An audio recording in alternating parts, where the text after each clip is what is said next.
Honey trap ಕೇಸ್ನಲ್ಲಿ CM ಆಪ್ತ ಬಳಗದ ಸ್ಪಷ್ಟ ಸಂದೇಶ ರವಾನೆ ಆಗ್ತಾ ಇದೆ. ವಿರೋಧಿ ಬಣ ಟ್ರ್ಯಾಪ್ ಮಾಡುವಲ್ಲಿ ಸಿಎಂ ಬಣ ಸಕ್ಸಸ್ ಆದಂತೆ ಕಾಣಿಸ್ತಾ ಇದೆ. ರಾಜಕೀಯ ವಿರೋಧಿ ಗುಂಪಿಗೆ ಸಂದೇಶ ಕೊಡುವಲ್ಲಿ ಸಿಎಂ ಟೀಮ್ ಯಶಸ್ವಿಯಾಗಿದೆ. ರಾಜಕೀಯ ವಿರೋಧಿ ವಿರುದ್ಧ ಅಜೆಂಡಾ ಸೆಟ್ ಮಾಡಿ ಪ್ಲಾನ್ ಸಕ್ಸಸ್ ಮಾಡಿಕೊಂಡಿದ್ದಾರೆ. ಹನಿ ಟ್ರ್ಯಾಪ್ ವಿಚಾರ ಪ್ರಸ್ತಾಪ ಮಾಡಿ ವಿರೋಧಿಗಳಿಗೆ ಸಂದೇಶವನ್ನ ಕೊಡುವತ್ತ ಸಕ್ಸಸ್ ಆದಂತೆ ಕಾಣಿಸ್ತಾ ಇದೆ ಸಿಎಂ ಸಿದ್ದರಾಮಯ್ಯನವರ ಬಣ.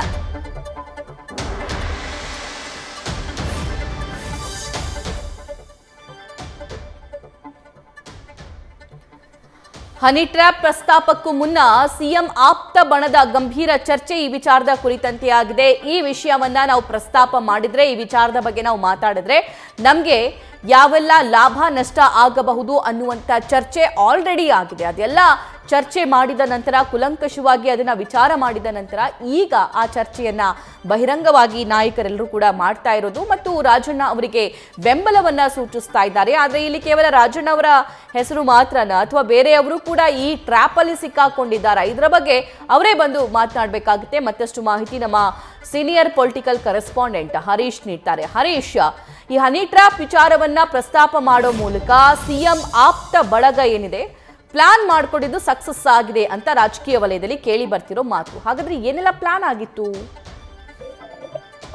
ಇದು ಬಹಳ ಮುಖ್ಯವಾಗಿರುವಂತದ್ದು. ಹನಿ ಟ್ರ್ಯಾಪ್ ವಿಚಾರಕ್ಕೆ ಸಂಬಂಧಪಟ್ಟಂಗೆ ಸಿಎಂ ಆಪ್ತ ಬಳಗ ವಿರೋಧಿ ಬಣಕ್ಕೆ ಸ್ಪಷ್ಟ ಸಂದೇಶ ಕೊಡುವಲ್ಲಿ ಯಶಸ್ವಿ ಆಯ್ತು ಅನ್ನುವಂಥದ್ದು ಕೂಡ ಈಗ ಕೇಳ್ಬರ್ತಾ ಇದೆ. ಯಾಕಂತಂದ್ರೆ ಒಂದು ಹನಿ ಟ್ರ್ಯಾಪ್ ವಿಚಾರವನ್ನು ಕೂಡ ಅಸ್ತ್ರವನ್ನಾಗಿ ಬಳಸ್ಕೊಳ್ಬೇಕು ಅಂತ ಅನ್ನುವಂತ ಲೆಕ್ಕಾಚಾರದಲ್ಲಿ ಕೂಡ ಇತ್ತು ಅನ್ನುವಂಥದ್ದು ಕೂಡ ಈಗ ಗೊತ್ತಾಗ್ತಿದೆ. ಯಾಕಂದ್ರೆ ಮುಖ್ಯವಾಗಿರುವಂತದ್ದು ಸಿಎಂ ಆಪ್ತ ಬಳಗದಲ್ಲಿ ಗುರುತಿಸಿಕೊಂಡಿರತಕ್ಕಂಥ ಒಂದಷ್ಟು ಜನ ಸಚಿವರು ಅಂದ್ರೆ ಅವರೆಲ್ಲರೂ ಕೂಡ ನೇರವಾಗಿ ಹೈಕಮಾಂಡ್ ಅಲ್ಲಿ ಕೂಡ ಒಂದು ದೂರನ್ನು ಕೊಡಬೇಕು ಅನ್ನುವಂಥ ವಿಷಯ ಸಾಕಷ್ಟು ಚರ್ಚೆಯನ್ನು ಮಾಡಿದ್ರು.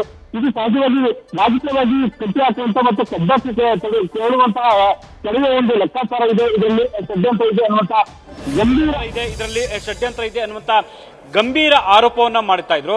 ನಿನ್ನೆ ಸದನದಲ್ಲಿ ಈ ವಿಚಾರವನ್ನು ಪ್ರಸ್ತಾಪ ಮಾಡಿದ್ರು. ಇದೆಲ್ಲವೂ ಕೂಡ ನಿನ್ನೆ ಸಿಎಂ ಸಿದ್ದರಾಮಯ್ಯ ಅವರ ಬಳಿ ಒಂದು ಹಂತದಲ್ಲಿ ಚರ್ಚೆ ನಡೆಸಿದ್ರು. ಅದಾದ ನಂತರ ನೇರವಾಗಿ ಸದನದಲ್ಲಿ ಕೂಡ ಆ ಒಂದು ವಿಚಾರಕ್ಕೆ ಪ್ರಸ್ತಾಪ ಕೂಡ ಮಾಡಿರುವಂತದ್ದು.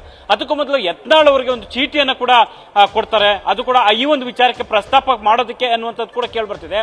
ಇದೆಲ್ಲವೂ ಕೂಡ ಒಂದು ಗಟ್ಟಿ ಸಂದೇಶವನ್ನ ಕೊಡುವಂತ ಲೆಕ್ಕಾಚಾರದ ಭಾಗವಾಗಿ ಬಹುಶಃ ಈ ರೀತಿಯ ಒಂದು ಪ್ರಯತ್ನ ಆಯ್ತಾ ಅನ್ನುವಂಥದ್ದು ಕೂಡ ಮಾತುಗಳು ಕೇಳ್ಬರ್ತಾ ಇರುವಂತದ್ದು.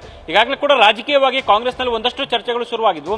ಸಿಎಂ ಆಪ್ತ ಬಳಗವನ್ನು ಕಟ್ಟಿ ಹಾಕಬೇಕು ಅನ್ನುವಂಥದ್ದು ವಿರೋಧಿ ಬಣದ್ದಾಗಿರುವಂಥದ್ದು, ವಿರೋಧಿ ಬಣವನ್ನ ಎಡೆಮುರಿ ಕಟ್ಟಬೇಕು ಅನ್ನುವಂಥದ್ದು ಮತ್ತೊಂದು ಬಣದ್ದಾಗಿದ್ದು.